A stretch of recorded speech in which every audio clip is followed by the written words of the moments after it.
himself, y'all. He got all by himself. Whatever it is that we need from God, it's not that need that's going to get God to step into that situation. If God steps into our situation, it's going to be because we believe in his ability, in his power, which operates by virtue of his own ability and his own resources. Sometimes God won't give you money, but sometimes he'll give you favor. Yes, God.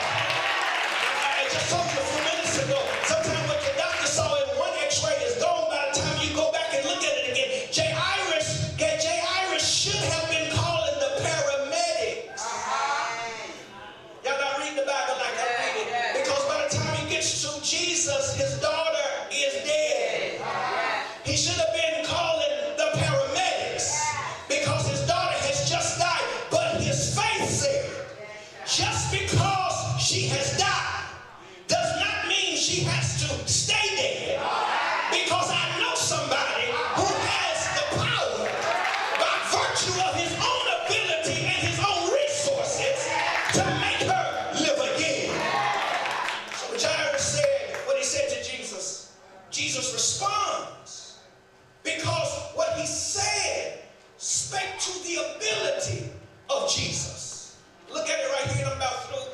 He did not come to Jesus crying and over the top about the death of his daughter. But he came in, watch the text, got in a posture of worship, stated his case, and then declared the ability of God. It's in the text. I need to tell somebody that what you need to do is spend less time talking about what you need and more time declaring the power of God. Oh God, watch this. Here's what the Lord said to me as I was getting ready to preach this. Here's what the Lord said to me. He said, you can get more in your worship than you can in your worrying.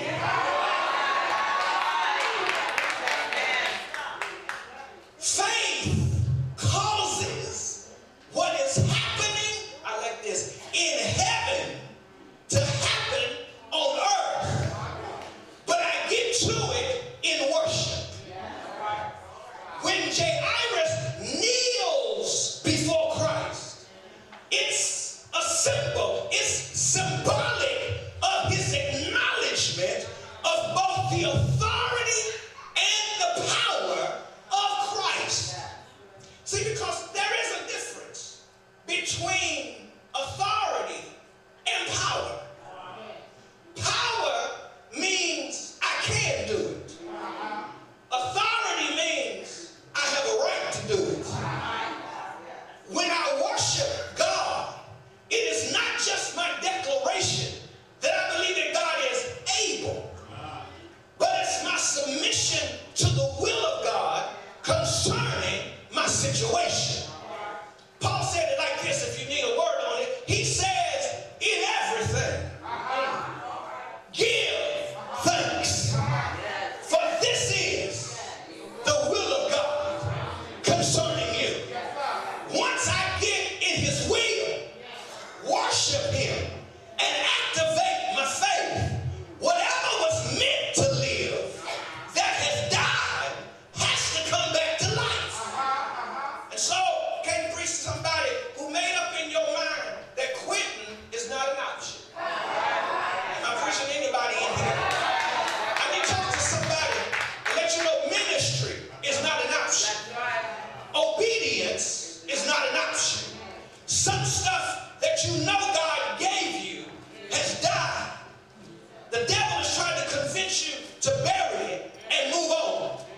But you live close enough to God to know that this is not how the story ends.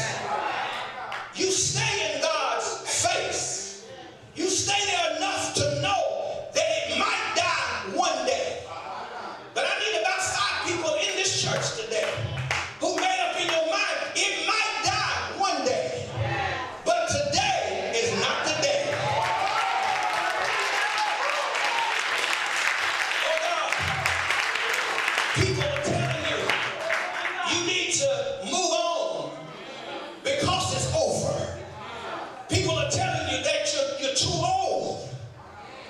have done it sooner in your life. So just go ahead and let it die. Some people are telling you that your situation is too broke to fix. So just let it die. But I'm preaching to some people whose situations are already dead. You're in a dead-end job, a dead-end marriage, a dead-end relationship. You got dead dreams. You got dead goals. But look at somebody and say, just dead, just dead. But I need somebody to take a lesson of faith from Jairus and don't take dead for an answer if God told you it can live again. Because what's death to us is just an opportunity for God to get some glory. And so you want to tell somebody, God is able to turn it around. And so by the time the story picks up in verse 23, the people are already at the funeral. But when Jesus walks in, he puts everybody out because some folk don't believe that your dead stuff can live again. But I came to bind and rebuke the doubt that's trying to live inside of you. I came to cast out the spirit of doubt. Everything that's connected to you that does not speak life into your dreams, that doesn't speak hope, oh Lord, into your life, that does not complement and supplement the goals that God has given you. Pull on your neighbor and say, I command it to come out right now. Oh, I need some help in here. Look at somebody in this church and lay your hand on their shoulder and say, I prophesy to you right now that life is coming back to your dead situation. Look at somebody and touch them in the name of Jesus. I speak life to you. And so I came to preach in this church today until miracles start happening. I came to preach in this church today until life raises back up in you. Because the Lord has already spoken that you shall live and not die. And so when the devil comes against you and tells you that you can't make it, I dare you to look the devil in the face and say, God has already spoken. He's already spoken.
against you shall prosper. Yeah, Lord. Yeah, Lord. Life. Somebody shout life. Somebody shout life. Somebody shout life. Shout it till you feel it. Shout it till it's confirmed. Shout it till the Holy Ghost steps in your situation.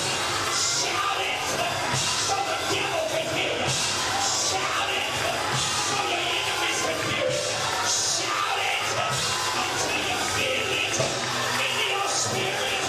Throw your hands up and tell him yeah. Throw your hands up one more time and tell him yeah. Yeah.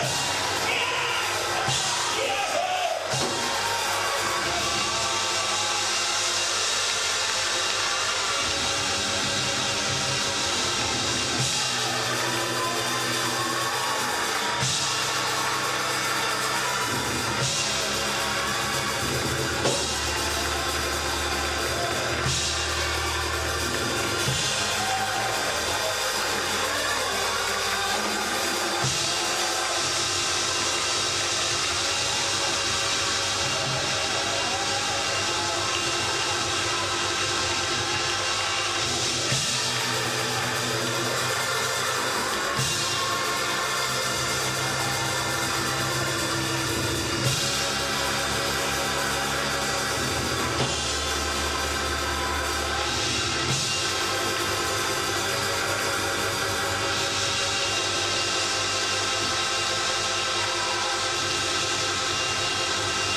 Come on, come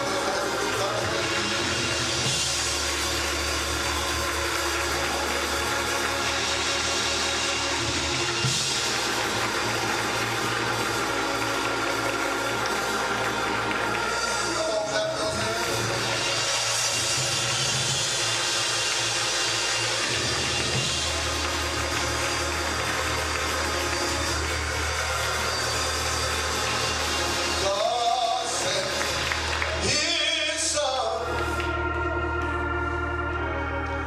They called him Jesus. He came to love, heal and forgive. He lived and died